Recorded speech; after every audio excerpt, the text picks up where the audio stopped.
Јасно дека Државната комисија за спречување на корупција не е оаза, дека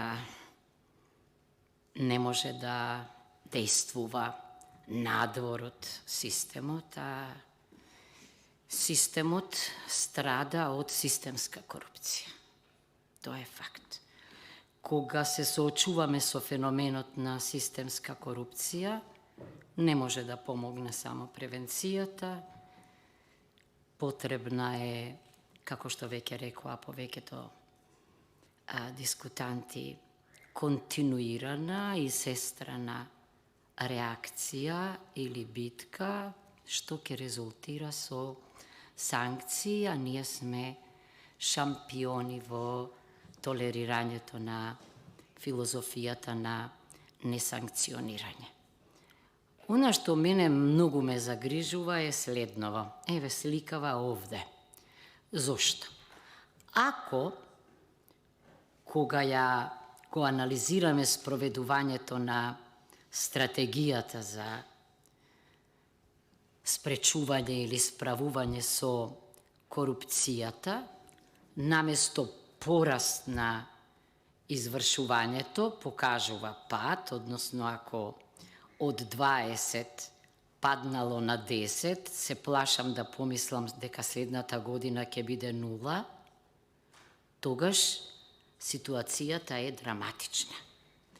На драматична ситуација се одговара загрижено и посветено, меѓутоа ова овде празна сала зборува дека ние овде, а и ние сме клиенти на овој извештај, не сме загрижени како што треба и дека не сме се вклучиле во системското справување со оваа тешка патологија.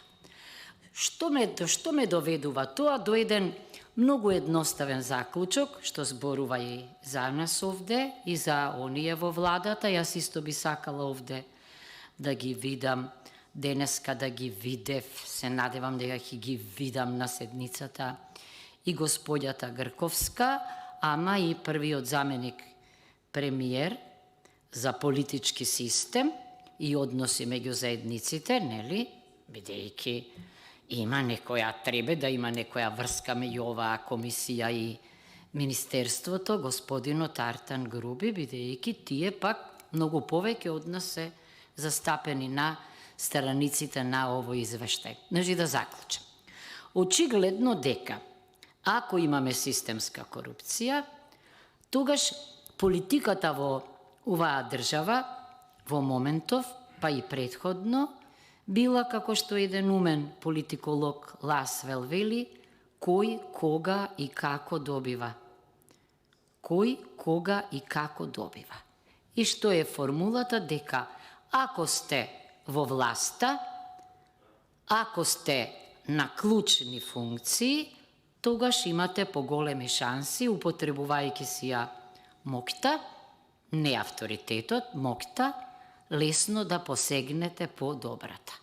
За жал, добрата се секогаш ограничени, а правата или потребите на луѓето, особено на некои, неограничени и затоа си го употребуваат или злоупотребуваат својот статус за да може да посегнат до овие добра. Тоа е првото што сакам да го потенцирам. Понатаму, она што е многу важно, секој политички систем, ние велиме дека е една игра врз основа на однапред утврдени правила меѓу институциите или институционализираната моќ и граѓанското општество кое притисок прави врз институциите да бидат одговорни. Што да заклучам од ова? Ние, јасно е во сите извештаи дека имаме слаби институции. Ова е слаба институција. Слаба институција, институцијата во која нема многу дискутанти. пратеници. Слаба е институцијата во која нема интерес и особено слаба е институцијата во која што оние кои не зборуваат, оние кои не работат, имаат многу важни позиции. Тоа не е во ред. Вие споменавте, овде споменувате многу тркалезни маси. Да, ама тркалезната маса има смисол ако е масата на Артур, во која нели сите се рамноправни, па и сер Ланселот. Сега не знам да ве наречам дека сте Гвеневир, не знам да не сгрешам, меѓутоа нема овде тркалезна маса и нема овде надпревар со аргументи. И ете гледаме дека во оваа институција која е слаба има пресилни поединци, а кај што има силни поединци нема правила, туку најчесто има дискреционо постапување. Она што мене исто така ме крижува страшно, бидејќи затоа е проблемот системски, е фактот дека ние живееме во партиска држава. Нема разлика меѓу партија, за жал, и држава. Партијата не е држава. Ние деновиве слушаме како еден висок функционер во владата вели дека својот простор го користи за постојани партиски консултации. Сега ја морам да подсетам дека партиите се дел од граѓанското општество со јавна функција во изборниот процес. Кога ќе заврши тој, партиите си имаат врска со партиското членство и со симпатизерите, ама тие не се институции. И затоа јас велам кога ќе видам некои форми на екраните од лидери на партии сликани во државните институции, се чудам што бараат тамо. Не. Ако е некој овде пратеник, ќе ги прима сите други во својство на пратеник, а не во својство на лидер на партија. Лидер на партија ќе си биде во седиштето на партијата. Предпоставувате намерно за кого зборувам, за човекот кој што и вас ве обвини дека сте љубоморна затоа што ви го зел просторот. Замислете, неверојатно нешто. Значи, министер нема свест за противправност, дека тој простор е државен простор, дека во тој простор кој што му е даден на користење може само тој и тие тамо што се да вршат определени консултации, ама дека во тој простор за партиски луѓе со врз основа на партиски статуси апсолутно не може да станува збор. Но тоа е нашата реалност. Значи, последното што сакам да кажам, каде што има партиска држава, има партитократија, тоа значи кај што има вработувања и статуси врз основа на партискиот благослов, а не врз основа на конкурс и меритократија, има клиентелизам, секогаш има корупција и има криминал. Поголем доказ нема од оној чувен деновиве Facebook статус на новоименуваниот директор на кардиологија. Тој се заблагодарува на довербата што му ја изразила партијата, а најмногу на довербата од лидерот. Извинете, ова е отворено признание дека на таква висока функција, иначе да кажам, подитно треба да се стави крај на тие директори економски во разноразните клиники, никаков удел во менаџирањето немаат, поим немаат дури некои од нив, каде се дури и не може да го ја изговорат името на институцијата, каде што се. Тоа ли е меритократија? Не е. Значи, мора да ставиме крај и на ова. Околу самиот извештај нема, и минатата година ја анализирав организацијата, структурата, заложбите и така натамо, но не можам да не кажам. Прво, да, оваа институција е светлата точка, звездата во годишниот извештај на Европската комисија. И тоа ние не можеме да го негираме. Зошто? Заради статусот на независна институција. Зошто? Заради тоа што постапува во рамките на законот. Зошто? Затоа што меритократски се конституираше и вработените, од кои најголемиот дел се со магистратура и докторат, покажуваат дека се верува дека знаењето е сила и знаењето е моќ. Зошто? Заради тоа што и по 20 години постоење не подлегна на вирусот од кој што ние страдаме, римскиот вирус, при пропагањето, вино и игри, па јубилеот во кој што имавме некој од нас овде, чест да присуствуваме беше скромен, меѓутоа достоинствен.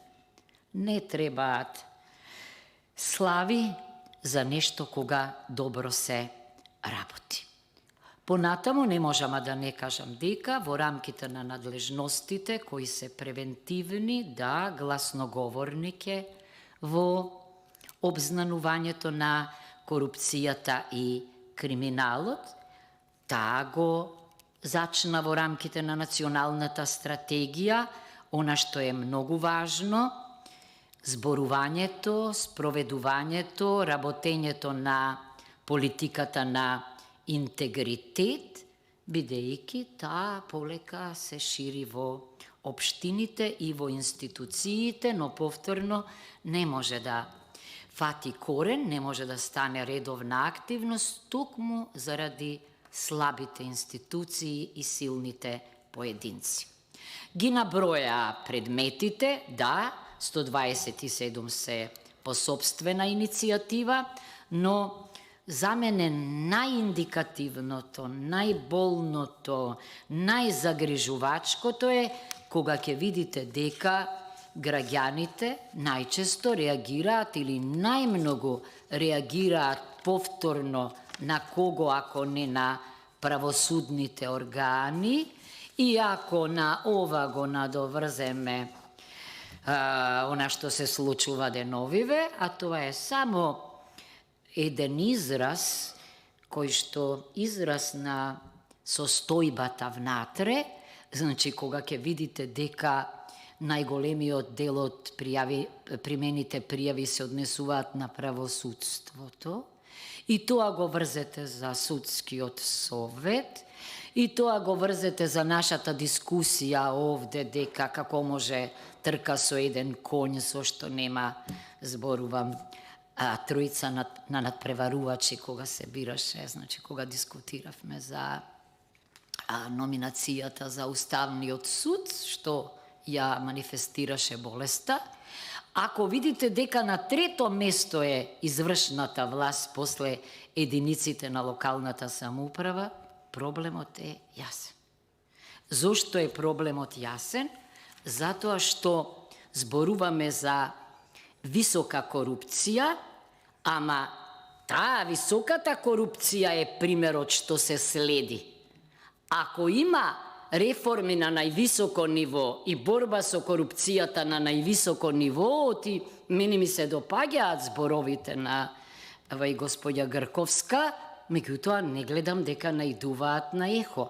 Веројатно таа не е обкружена со луѓе кои што делат исти принципи, зашто инаку, значи, токму непостапувањето стимулира и толерира коруптивен политички систем. Тоа е факт. Ми се чини дека Иванка го ја спомена политичката култура, да, за жал, зошто е ова така? Заради поданичката политичка култура.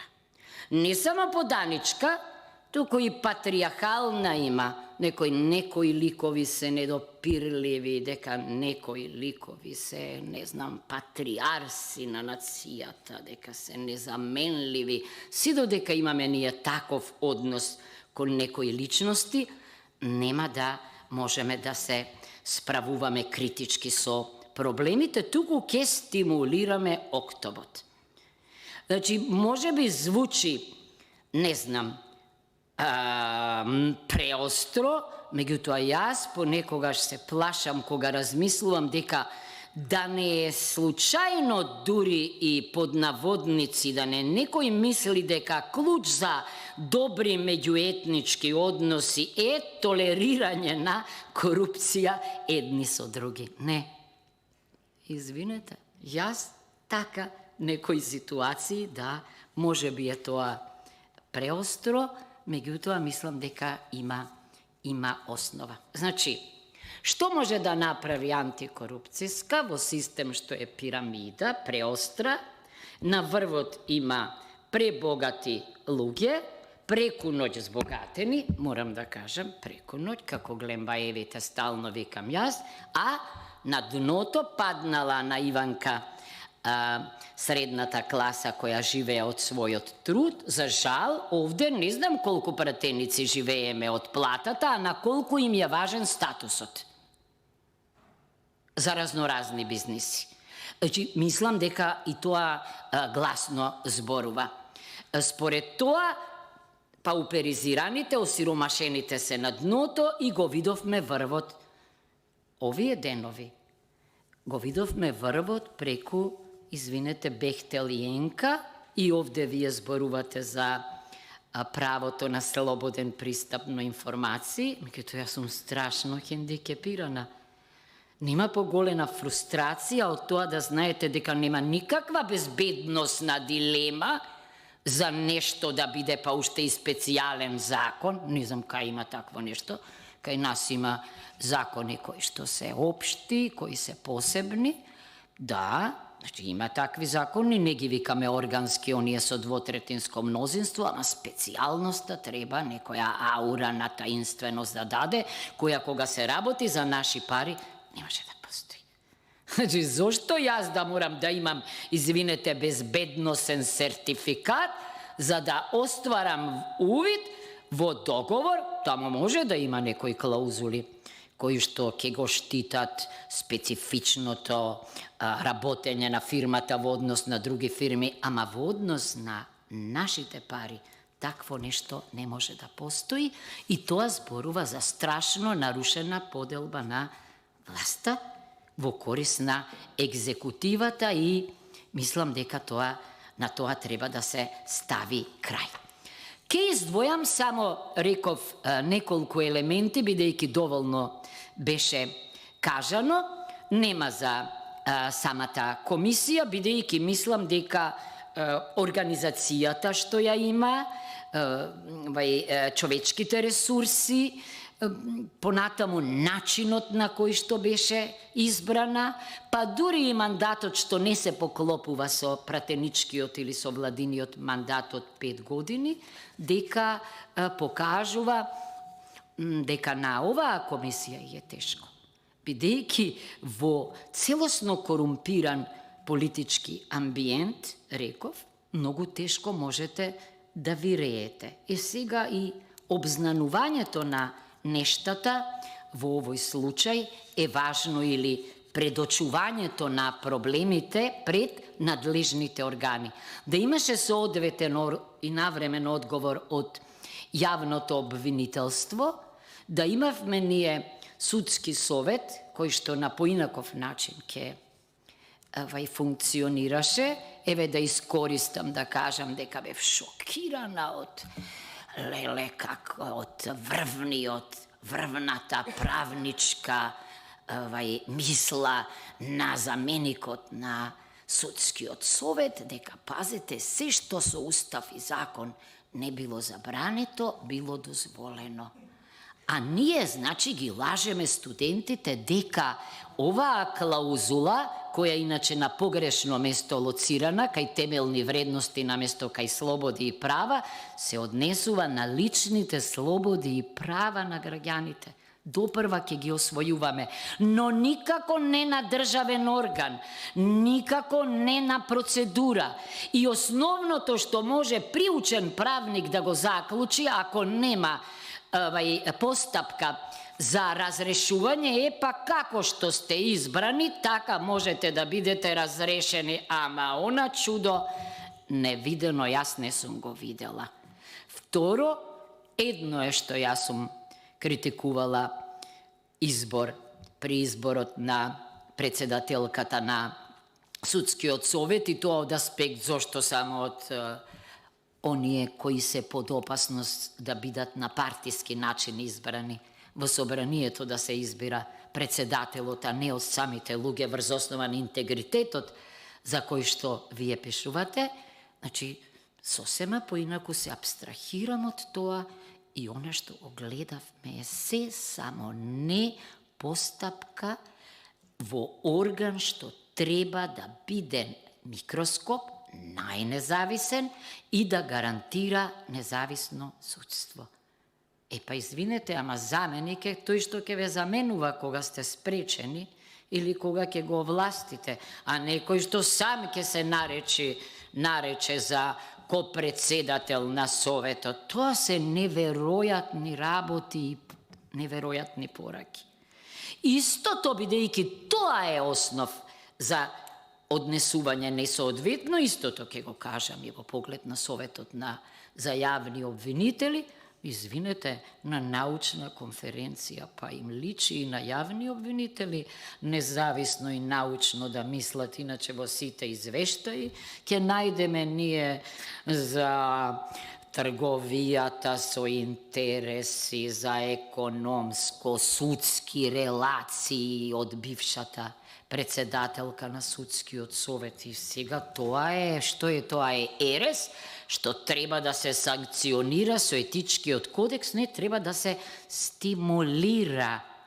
И одговорно тврдам дека кога имаме институции што немаат надлежност, каква што треба, јасно прецизирана, и згора кои што ретко работат, како овие два, Судскиот совет и Советот за јавни обвинители, јас имам голема дилема дали има потреба од нивно постоење, си кажувам, и мислам дека треба да се размислува за ангажирање на судиите на овој план, бидејќи ако нивната надлежност е само избори, разрешување, а не градење на независно судство, и ако се составуваат еднаш до два пати во месецот, па не знам дали има потреба од вакви органи. Значи, во поглед на иницијативите реков дека доволно зборуваат, дека штом во една држава боледува судството, бидејќи е загрозена, нападната неговата независност, нападот не мора да е само од надвор, нападот може и да е од внатре, тие релации што ги споменав, дека мора да се превземат низа мерки. Да, вие сте ги поднеле иницијативите не знаеме каде завршиле, значи, ако е системски проблемот, тогаш системски треба да се решава, што значи никако не смее да заврши во фиока некоја иницијатива, туку таа мора да заврши со решение, па дури и со санкционирање. Што се каму уште неколку? Со право, многу пати и повторно, упатувате на законските ограничувања за сите државни органи и институции за време на изборниот процес, мислам на фамозните членови 8а и 8б, бидејќи се ближат изборите и тогаш сите се активираат, кога не смеат да се активираат. Секаде дури и појавувањето по телевизиите на носителите на власта максимално се ограничува, меѓутоа кај нас тогаш одеднаш се довршува, а всушност тогаш почнува. Околу имотите, каде што посочувате, јасно е. Оти вие велите дека предлагате и законски измени, по кој знае кој пат нас ни е јасно дека мора да донесеме закон за потеклото на имотот. Еднаш кога доаѓаме, но и кога ќе си заминеме, да видиме, оти, не знам дали може со министерски плати, со пратенички плати за толку кусо време такво богатство да се натрупа. Зошто? Особено кај министерските функции има целосна неспојливост на функциите со, значи, партиска дејност или со дејност во економијата, со профитна дејност, што значи многу се ограничени средствата. Околу регистарот, да, вие велите регистар на избрани именувани лица, не добивате се уште податоци потполни, но ја себе да покренам, бидејќи нели ме инспирирате, крајно време е ние да добиеме регистар на државен имот и на општински имот. Замислете се, тркала државниот и општинскиот имот, ме инспириравте со неколкуте примери околу никелот и така натаму. Замислете што значи вие да си позајмите, да си земете заради статусот државно богатство, па сигурно дека тогаш вие сте привилегирани кога не сте смееле да бидете, ама ако имаме ние регистар на државен и на општински имот, тогаш при било какво отуѓување или давање на користење, целата јавност ќе знае дека нешто се случува што не смее да се случи. Една од активностите, каде што најмногу цвета корупцијата, со право споменувате, е сферата на градежништвото. Деновиве се појави на 24 часа едноумно толкување на странски експерт, кој што не запраша сите нас дали гледаме дека се бетонира и секаде се гради, и рече, јас сакам мојот град да е таков каков што е, нека се гради на друго место, освен каде што не мора, но дали знаете што значи ова градење вакво? Тоа значи само дека има многу неиспрани пари и дека е тоа бизнисот што се исплати. Цело Скопје го забетонираа, никаде во центрите на градот нема молови, оти тоа се ламарини, меѓутоа, плюс тоа е инвестиција која што црпе пари. И парите никогаш не остануваат секогаш тука, туку се излеваат, одат надвор, меѓутоа, мислам дека крајно време е да превземеме нешто со ова. Кога реков дека проблемот секогаш се решава од озгора, кога се дава пример, не можам да не кажам дека сме сведоци на политички дилетантизам се изјавите дека, да не се знае дека, кога сте вие премиер, кога сте вие прв заменик премиер, кога сте вие министер, не, ниту никој од вашето семејство не може да има релации врзани за бизнис за кој што одлучува вашата институција. Па без оглед кој ќе потпише. Дали ќе го потпише тоа првиот заменик премиер, исто како да сте го потпишале вие.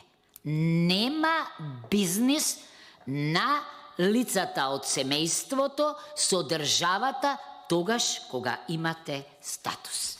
Меѓутоа, ние видовме како заменик премиер потпишува за син на премиер, за сопруга на премиер, потпишува другиот за негов роднина. Тоа не смее да се случува ако сакаме да се бориме со корупцијата, а не се бориме како што треба.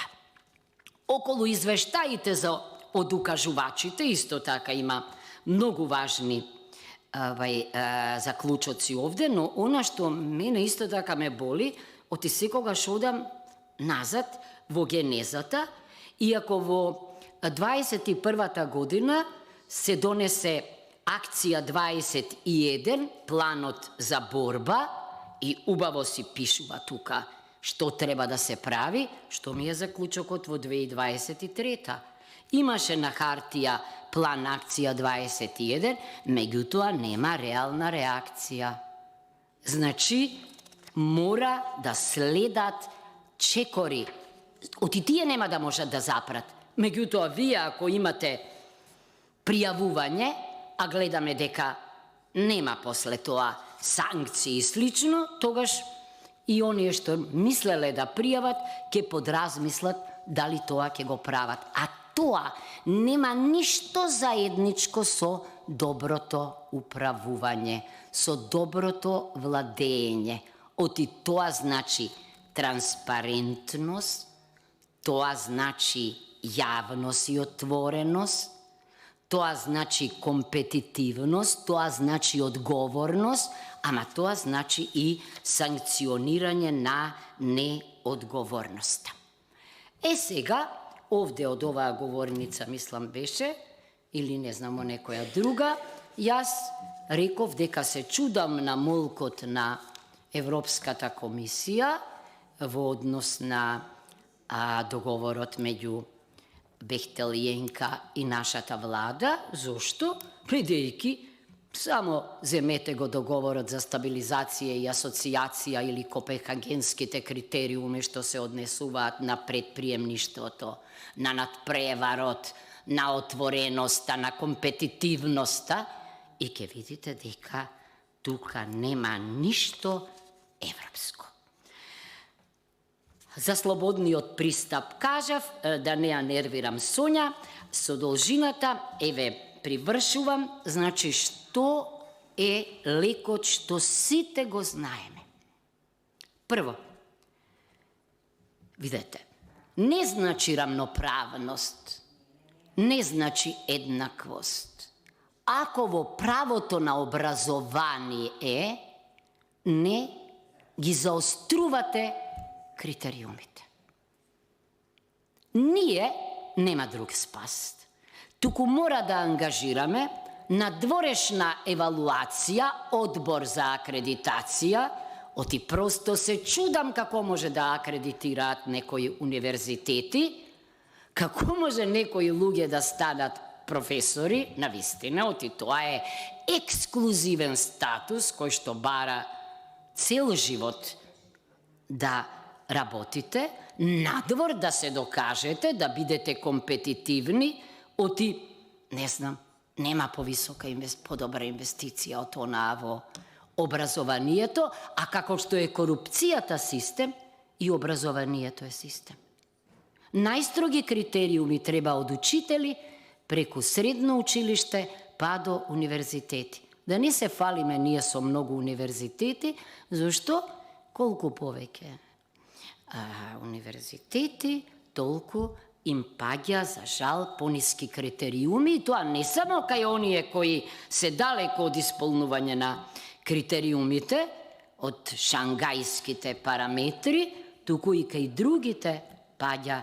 Значи, тоа создава основ, како што велите вие, за корупција и криминал. Замислете, диплома имате, професор се, а што ќе предавате ако навистина од државава надвор никој за вас не чу? Значи, тоа е или околу судскиот систем. Ако вашата кариера почнала бесправно, ако почнала со фалсификување на сертификат, ако почнала со, значи, неисполнување на критериуми за да се запишете, а што очекувате вие? Да гради некој интегритет, кога го заложил, кога воопшто не му значил интегритетот? Не. Сами рековте, интегритетот го имате или го немате. Можете да го доградувате. Ако нема што да изгубите, на што ќе работите? За што ќе се грижите? Заради што нема да спиете кога нема работите да одат како што треба? Значи, последна реченица. Она што мене многу ме загрижува е што во раководењето со институциите, прво, не се, а особено во конституирањето на управните одбори, не се тргнува од квалитетот не се тргнува од вокацијата, туку се тргнува од блискоста, партиска или олигархиска или непотистичка, не знам каква. Ниту еден управен одбор, ако во него не седат луѓе кои се експерти за таа област, не може да функционира. Затоа не ме чуди ова што велите вие дека немате одговори. Па тие луѓе може би не ни одат во управниот одбор. Само се наградени за тоа што го сработиле на друго место.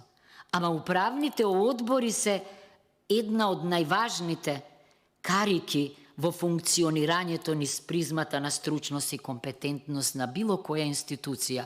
Ако вие во еден управен одбор кој што треба со здравство, немате врвни лекари, па што ќе работи тој управен одбор? Ќе прифаќа све поданички, така како што ќе му кажат. Значи, тоа е многу важно.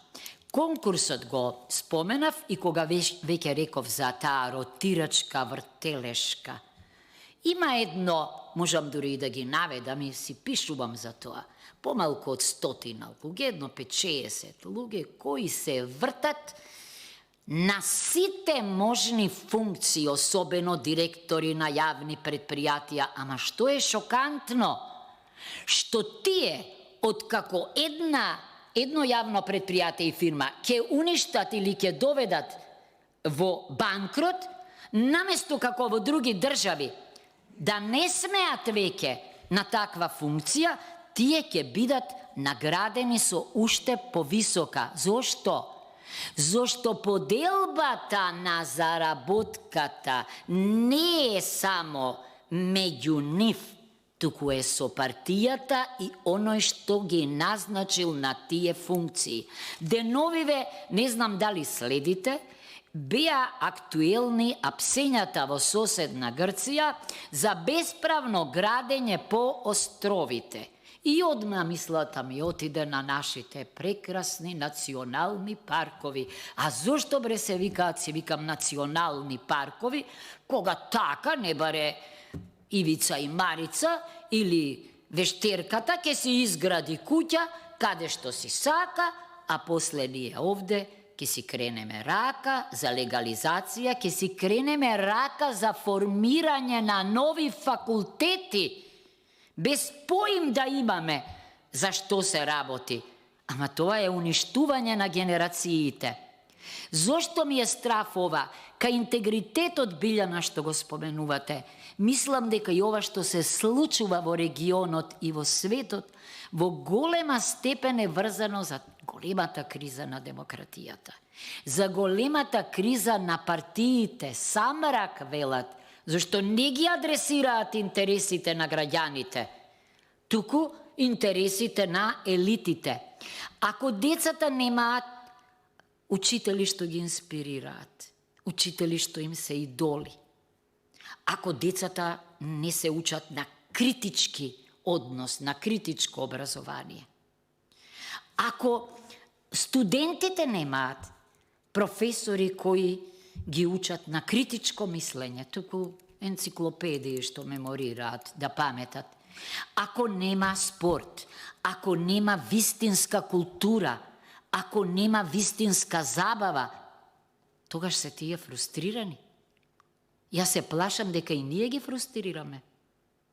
Оти замислете сега овде 20 луѓе да се јавеа и покуси ќе бевме сигурно, сите ќе кажеа по нешто, па ќе рече некој, па ова е здрав амбиент, има тамо делиберативна демократија, се гради, има диалог, не се навредуваат, се почитуваат. Исто така и оној што го поднесува извештајот, чувствува одговорност. Значи, заклучувам.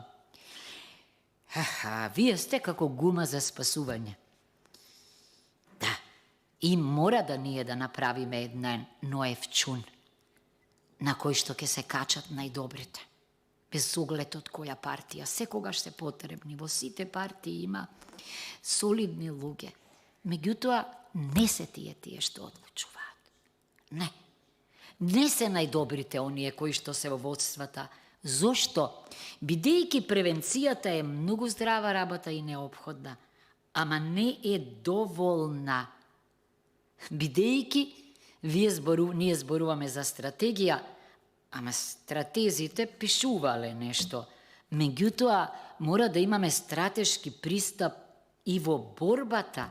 Така?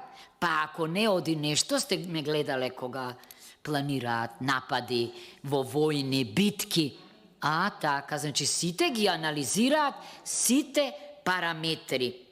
Значи, крај да ставиме на филозофијата на несанкционирање, да бидеме одговорни ние, убаво рековте, секој во својата работа, и споменавте нешто што остана заборавено, чувеното бачило, се сеќавате, да, и снифариси и така натаму. Значи, проблемот, за жал, не е во овците, туку е во овчарите. Тие што го водат политичкото стадо, ако имаат, а ваква криза на лидерство немало во светот, тие што ги водат учениците, тие што ги водат институциите, зашто ако тие остават печат или дадат печат на институцијата, тоа ќе се меморира.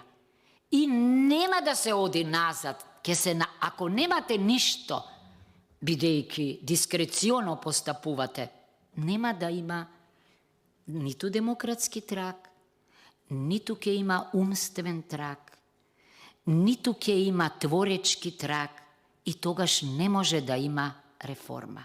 Значи, ни требаат уште многу вакви институции, овој модел да го превземеме и при други избори, на сите тие тела, да нема сообично гласање, да има јавни избори, пред сите да не следат со биографии, со интервјуа, со контроли. Тогаш мислам дека она што е Западен Балкан, синоним за место, непристојно место за живење, кое има и светли точки од блесоци, ама мислам дека е подобро да бидеме досадно место. И уште едно само сега ми се покажа, видете, подитно треба да ставиме крај на институции како и феномени, како балансери, во суштина се дисбалансери. Случајно ова не го спорувам, читам еден докторат за така наречени наметнати устави од надвор, и го читам фамозниот случај на Кипар, значи како да препознавам некои елементи. Јас сум за правична и соодветна застапеност, ама повторувам, правична и соодветна значи стручност и компетентност плюс потоа бројката. Ако го тргнете стручно и компетентно и останат само бројки, а за бројките одлучуваат политички математичари, тогаш ние ќе стимулираме корупција и криминал. Вие ќе имате многу работа за анализа и пишување, ама јас би сакала да добијам еден кус извештај во кој што ќе пишува дека крај е ставено на ова, крај е ставено на она, можеме да одиме напред во процеси како што се дигитализацијата, поврзување, регионално и слично. Ви благодарам и на присуството и на извештајот, и се разбира, човек цел живот учи, така и јас учам, ќе доживееме можеби еден ден да имаме нешто како висока управна школа, како французите, па без оглед на дипломата секој да си помине низ една школа во која што ќе мора прво да докаже зашто дека заслужува да носи бела крагна. Тоа е синонимот за администрацијата која не е корумпирана и криминализирана. Благодарам. Ви благодарам, колешке. Овде ја прекинувам.